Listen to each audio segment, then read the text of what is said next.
Baru-baru ini, pemerintah mengumumkan akan kembali membuka pendaftaran CPNS 2024. Sementara itu, Presiden Joko Widodo, Jokowi, menyampaikan bahwa rekrutmen CSN tersebut akan dibuka untuk 2,3 juta formasi. Tahun ini, pemerintah akan membuka rekrutmen calon aparatur sipil negara sebanyak 2,3 juta formasi, ujar Jokowi mengutip dari situs resmi Setkap RI yang diunggah pada 5 Januari 2024. Sementara itu, pemerintah juga membuka pendaftaran tersebut untuk memberikan kesempatan kepada para lulusan baru atau fresh graduate. Diketahui pemerintah membuka formasi CPNS 2024 sebanyak 690.000 orang yang tersebar di instansi pusat dan instansi daerah. Pemerintah memberikan kesempatan bagi para lulusan baru atau fresh graduate dengan membuka formasi CPNS tahun 2024 sebanyak 690.000 orang yang tersebar di instansi pusat 207.000 dan di instansi daerah 483.000, ujarnya. Melansir dari situs resmi Menpan pada Selasa, 9 Januari 2024, Kementerian Pendayagunaan Aparatur Negara dan Reformasi Birokrasi, PANEBI, melaksanakan bimbingan teknis persiapan pengadaan aparatur sipil negara, ASN, 2024 di Jakarta. Melalui rapat tersebut pihaknya menjelaskan bahwa tahun ini pemerintah memberikan alokasi cukup besar bagi para lulusan baru untuk mengikuti seleksi. Di antaranya seperti dosen, guru, tenaga kesehatan, tenaga teknis termasuk di dalamnya talenta digital, dan banyak sektor penting lainnya. Kita dorong agar instansi pemerintah baik pusat maupun daerah memanfaatkan alokasi formasi sesuai kebutuhan agar reformasi birokrasi berdampak bisa terwujud secara optimal melalui peran SDM, ujar PLT Deputi Bidang SDM Aparatur Kementerian PANEBI Aba Subagja. Jika melihat dari pendaftaran sebelumnya, berikut ini adalah langkah-langkah mendaftar CPNS. 1. Pendaftaran biasanya dibuka melalui situs resmi SSKSN atau melalui link skes.bkn.go.id.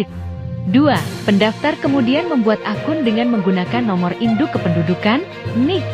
3. Jika sudah mendaftar, dilanjutkan dengan melakukan login menggunakan NIK sebagai username dan password yang telah terdaftar. 4. Selanjutnya pendaftar bisa mengisi biodata secara lengkap dan akurat. 5. Jika biodata telah lengkap, pendaftar bisa mengisi data pendidikan hingga dokumen persyaratan yang dibutuhkan dengan lengkap. 6.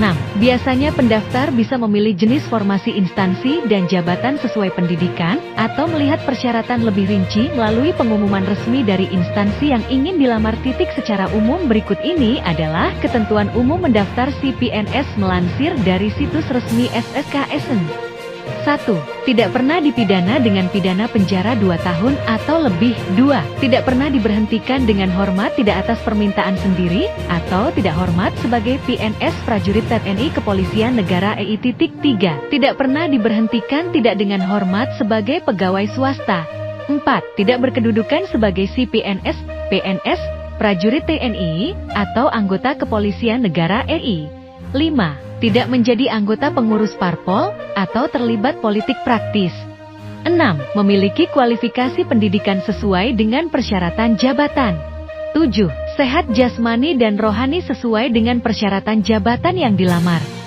8. Bersedia ditempatkan di seluruh wilayah NCRI atau negara lain yang ditentukan oleh instansi pemerintah. Jika melihat dari tahapan seleksi CPNS tahun sebelumnya, berikut ini adalah tahapan-tahapan yang akan dilalui para pelamar CPNS. 1.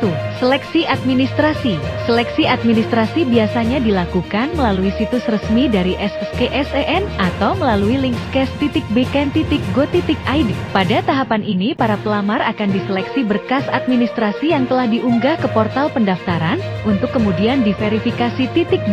Seleksi kompetensi dasar. Setelah lolos di tahapan seleksi administrasi, pendaftar kemudian akan melanjutkan tahapan seleksi kompetensi dasar (SKD). Pada seleksi ini, para pendaftar akan mengikuti serangkaian tes kompetensi yang terdiri dari tes wawasan kebangsaan, TIWK, tes inteligensia umum, TIU, hingga tes karakteristik pribadi, TKP.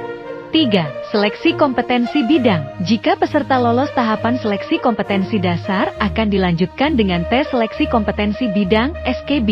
Melalui tahapan ini tes terdiri dari tes potensi akademik, tes praktik kerja, bahasa asing, fisik atau kesamaptaan, dan psikotes.